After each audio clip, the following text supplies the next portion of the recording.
Hello दोस्तों, स्वागत है आपका मेरे चैनल पे जहां मैं नई नई अलग अलग कहानियां सुनाती हूँ। तो आज मैं सुनाने वाली हूँ सुनहरी धूप।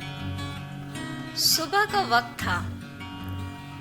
रीमा कुछ अलसाई हुई बिस्तर पर लेटी थी। इतने में संदीप 2 कप चाय लिए रीमा के पास बिस्तर पर बैठ जाता है। क्यों, आज उठने का मन नहीं है? संदीप चाय का कप रिया को थमाते हुए कहता है। नहीं, आज मैं कुछ भी नहीं करने वाली हूँ। रीमा ने चाय की चुस्की देते हुए कहा। अच्छा, कोई बात नहीं, बंदा आपकी खिदमत में हाजिर है। संदीप ने शायराना अंदाज में रिया को कहा। आय हाय, तुम्हारे इसी अदा पे तो मैं फिदा हूँ। बस ज्यादा मस्का मत लगाओ, संदीप ने मुस्कुराते हुए कहा। दोनों एक दूसरे से बहुत प्यार करते थे। दोनों का कुछ इसी तरह से हंसते खेलते दिन बीत रहे थे। एक दिन की बात है जब रिया और संदीप की सेकेंड मैरिज एनिवर्सरी थी।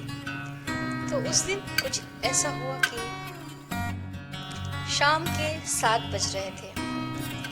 रिया आईने के सामने बैठी खुद से बातें करते हुए कुछ यूं बोली। घर तो साफ हो गया है, अच्छे अच्छे खाने भी बना लिए हैं, और अब क्या बाकी है? रिया ने अपने आप को आईने में देखते हुए शर्माते हुए कहा, हाँ, तैयार होना। रिया दुल्हन की तरह सज धज के तैयार हो गई और संदीप के आने का इंतजार करने लगी। लेकिन बेचारे संदीप को याद ही नहीं था कि उसकी मैरिज एनिवर्सरी है।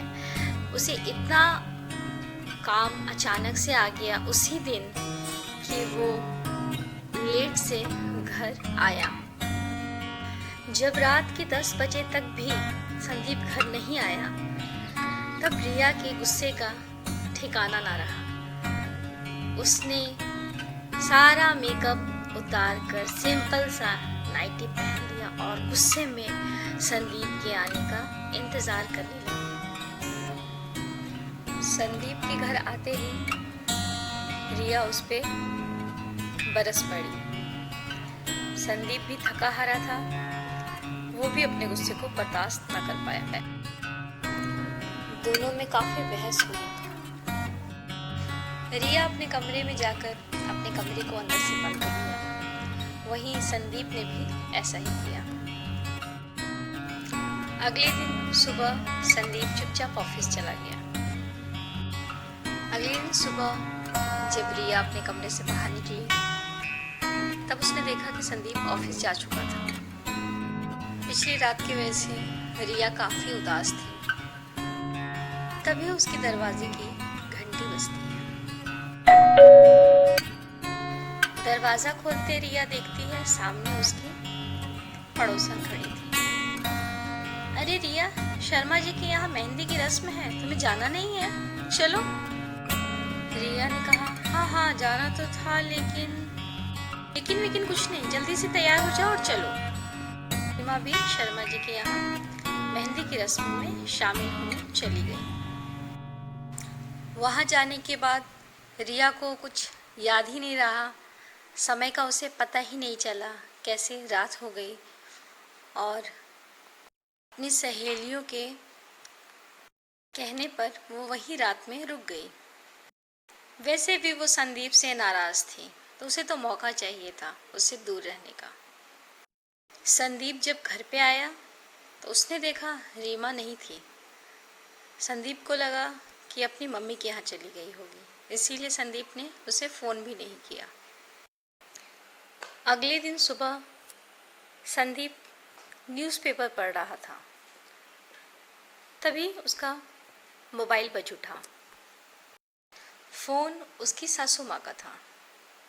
उन्होंने कहा, हेलो बेटा, थोड़ा रिया से बात करा देना, बहुत दिन से उससे बात नहीं हुई है।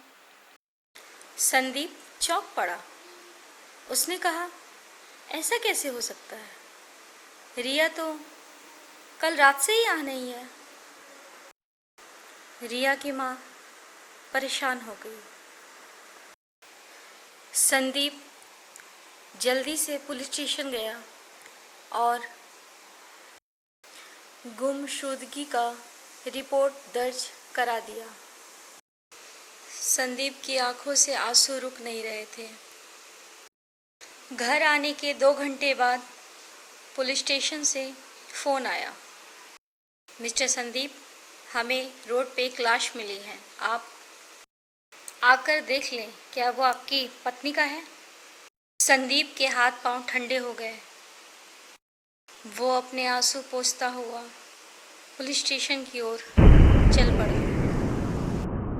वहां जाकर लाश की ओर गया और आंख बंद करके उसने जैसे ही उसका कपड़ा हटाया, उसने देखा कि वो रिया नहीं थी। कुछ देर के लिए तो मानो जैसे संदीप की जान ही निकल गई हो। वो वापस घर आया, बैठा सोच रहा था।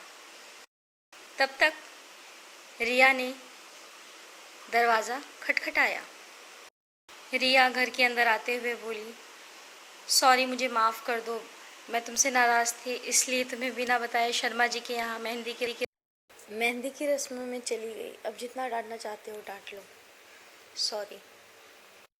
संदीप ने रिया के होठों पे उंगली रखते हुए चुप रहने का इशारा किया और उसे गले से लगा के फूट फूट कर रोने लगा।